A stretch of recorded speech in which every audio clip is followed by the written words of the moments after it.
and wait, because our official start time is 6 o'clock. Are we on the...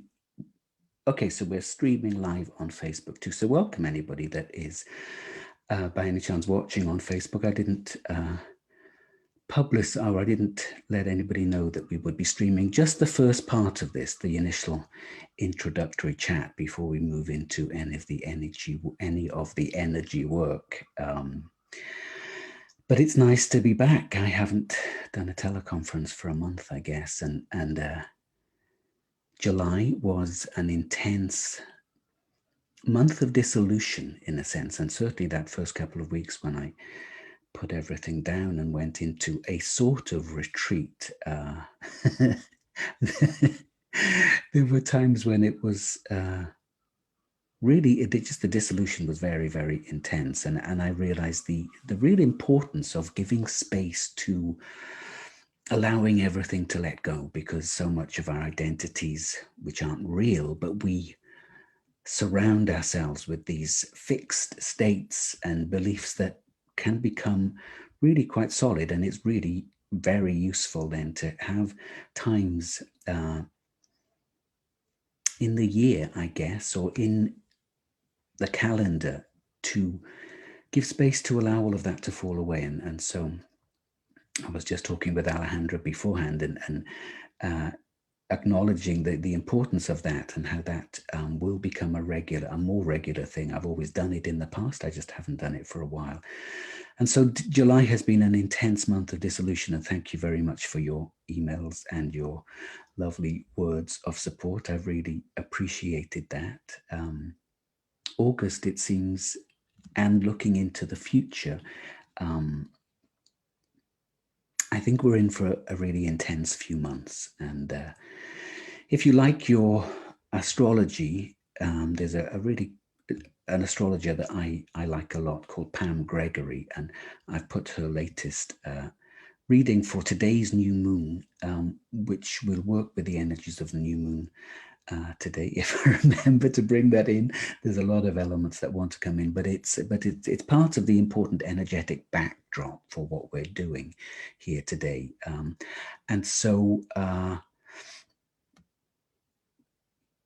Pam Gregory is worth checking out. She's got a big following on YouTube, and she does very clear, precise astrological readings. And if you're into your astrology, she's a good one. So the Lion's Gate, we're at this point, which was flagged up to me a while ago by my team as being a significant point. And when I went into a retreat, I didn't really know how long that was going to be, but this was a point in the distance, and I thought, oh, well, maybe.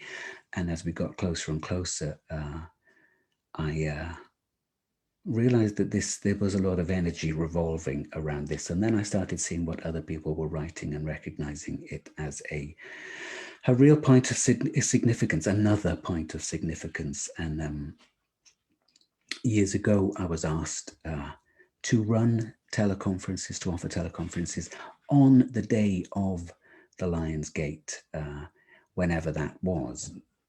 Luckily for me, today it's on a Sunday. And I have a team of beings that comprise of a team of guides, then the primary guides being the lion-headed beings that we know from Egypt. And forgive me for repeating myself, a lot of you will know this. When they introduced themselves to me, well over 10 years ago now, I think, they stated that they were a universal presence. And part of their role is to gather DNA and set it in motion on planets that are ready to start the experiment in consciousness that we are engaged in. And so they said that they are some of our deepest ancestors, if you like, that their DNA is very much in the mix, but they gather DNA, they're geneticists and architects, and they gather DNA from all over the universe and get it going, initiate the spark of life.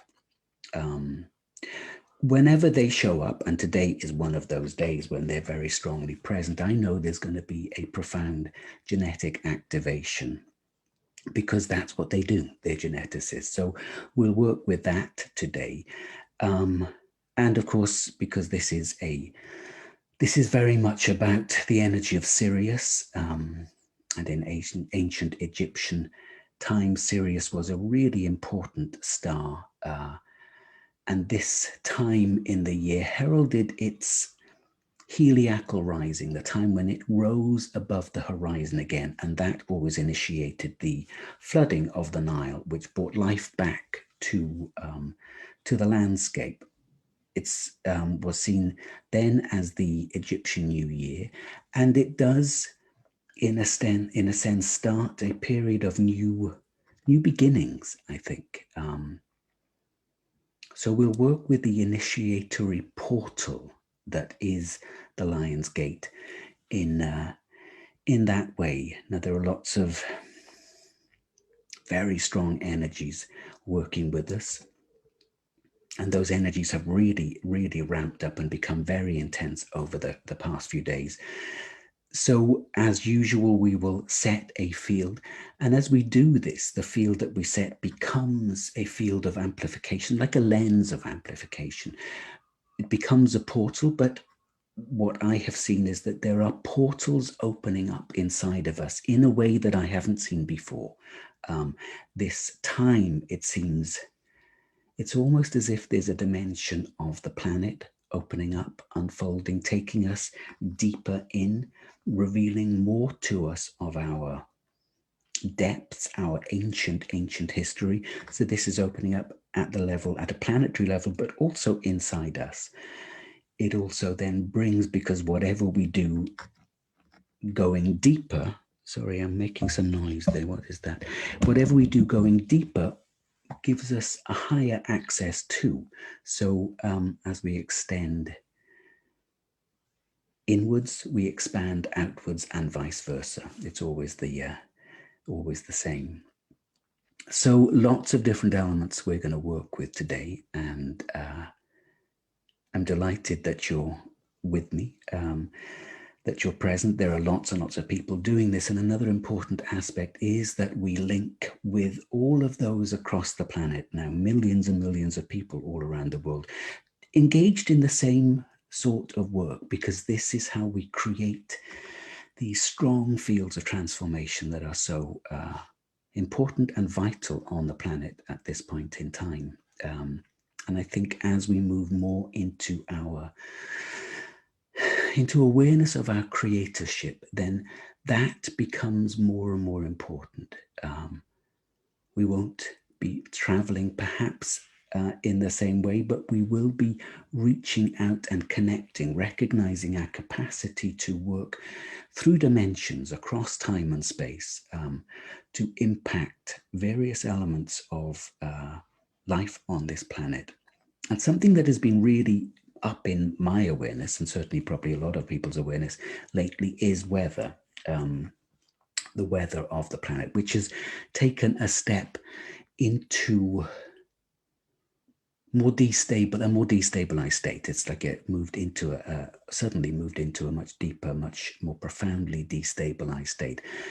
And I was meditating on this earlier, and where I've always had a connection with the weather, always had a sense of partnership with the weather, in a sense, and I think many of us have that awareness. I was asking how much of the destabilization of the weather is technologically influenced. Machines like the HARP machine that are purposely manipulating the weather.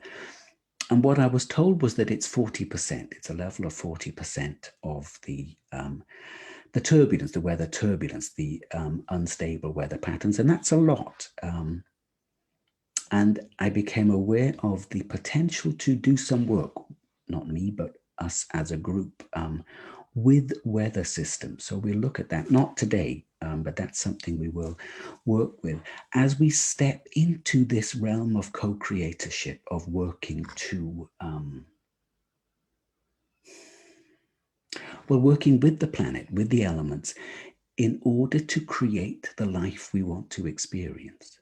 And in order to mitigate some of the impacts and influences, the non-beneficial or negative impacts and influences that are playing out on the planet, it's time for us to really step into that role. And doing this today, coming together as a large group of people, a lot of people have signed up for this teleconference.